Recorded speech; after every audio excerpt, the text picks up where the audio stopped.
It's now then over to the LegacyRetirementGroup.com phone line. We welcome in one of our favorites. It's Congressman Mike Carey. Mike is the congressman for Ohio's 15th district. Michael, good morning. It's the age-old philosophical question. If the government shuts down and nobody notices, did it really shut down? Good morning. Good morning. Yeah. Well, I mean, we everybody rushed back here, and of course we knew we were going to have to do some voting, and again, ultimately we got 11 of the 12 appropriations packages done. There was a little bit of a difference that we'd had from the Senate that we had to get done, and this is just going to be the DHS stuff. Right. I think we've got that going until the 13th of this month. But again, I mean, you won't see another shutdown. There could be issues within the DHS. I know people were working to try to get that done over on the House side. There were some differences in what the Senate did as it related to the House. But in the end, you got 11 of the 12 appropriations completely done. You've got the CR. Yeah, and in this on the DHS side, I mean that's TSA, that's FEMA, all things that everybody agrees with, because the point of contention, of course, being immigrations and custom enforcement, and that, of course, was pretty much funded for 3 years within the reconciliation package. So, I think what you had here was as a moment in time when people wanted to make certain issues out of what they were, but in the end, yesterday we got 11 out of the 12 done, and I think the other one, I think DHS has said that they're going to put on body cams. Initially it was in, and then some folks in the Senate wanted it out. But in the end, I think you're not going to see any shutdown. So, Good. Yes, that tree did fall in the woods, and I think somebody, whether they heard it or not, I'm not sure. Well, we appreciate your vote on that. It was a 217 to 214 vote. So there were 21 of your Republican colleagues who did not vote for it, and a lot of that came from the inclusion of the SAVE Act. I'm looking at some of Thomas Massey from Kentucky's comments on the SAVE Act. SAVE Act is, by the way, is Safeguard American Voter Eligibility Act. This is a bill requiring photo ID for registering to vote. I mean, I don't have a problem with that. I mean, I think you should be able to prove who you say you are. I don't disagree with you there. Listen, I think part of it's that old adage, I'm against any deal that I'm not part of. And I think, when we were trying to understand where certain people were within the context of the bill, they kept the vote open. And Massey has made it a point to be against pretty much just anything at this point. So I kind of take him out as the outlier.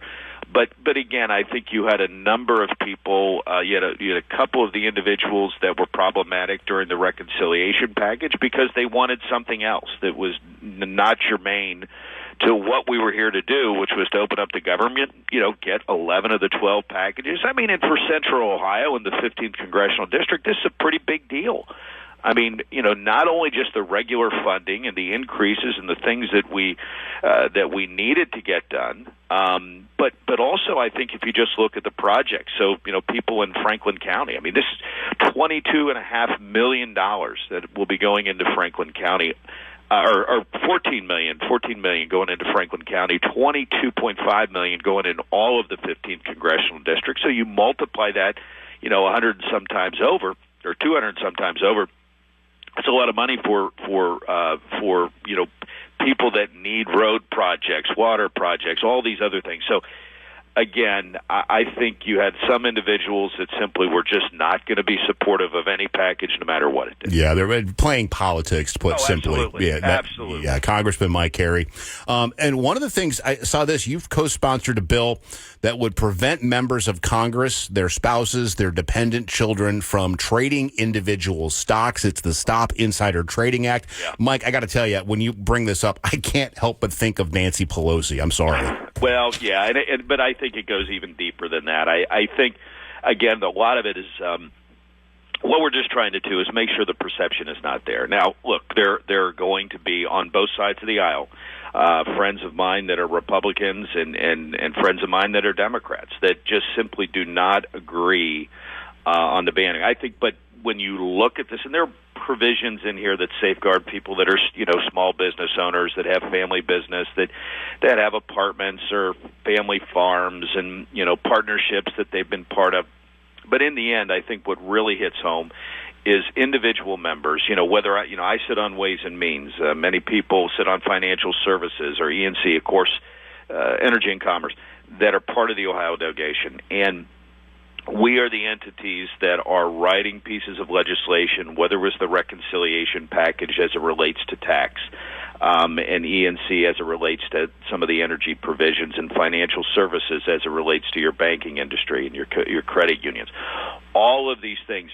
What we're saying is that if somebody who's been in the private sector for multiple years, they do not have to divest of the stock that they have purchased while they're in the public sector. I mean, it should be okay, that's what they did.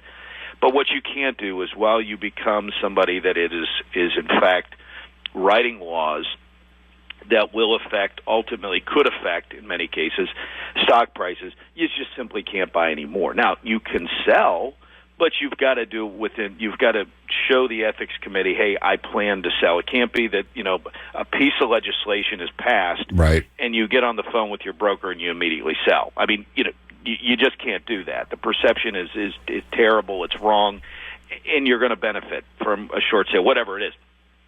So all we're saying is that a member of Congress, their spouse, their dependent child can't do that. And look, I think there will be a lot of debate on this, and I think in the end we'll get a good package. I mean, there are already certain parameters around what members can and cannot do, but there are a lot of websites, that have a lot of different charts showing where certain members are and where they're not, and some of them are true, some of them I'm sure are AI driven, some of them are some of them are just not completely true. So, again, I think when you look at the package, it's a bipartisan package. Hopefully we can have some movement on that when we get back. Well, I like that you're involved in this. It makes sense. I mean, you guys are you're privy to information that the general public is not privy to. And if you use that to your advantage, it's disingenuous. And I don't think we want that out of our leaders in Washington, D.C., plain and simple. I don't think anybody that I know anyway runs for Congress to somehow, pad, their own personal wherewithal. And I think, you're here as a service. It's very hard work. It's time away from the family. And a lot of individuals on the private sector side made a lot more money than they do in Congress. And so, I think this is just a way you come here as being a public servant. That's what you should be here. You should not be profiting, and I think this bill goes a long way in making sure that the American public has confidence in what their elected leaders are doing here in Washington. A lot of Americans during tax season going to keep way more of what they have earned this past year, thanks to some legislation in the working family tax cuts. It's tax time, Mike. Oh, absolutely, and I do think that you're going to find people that you are going to be seeing this coming. I mean, obviously, there's the no tax on tips and overtime, which will affect a lot of people, and the new standard deduction being about $31,500 for married couples.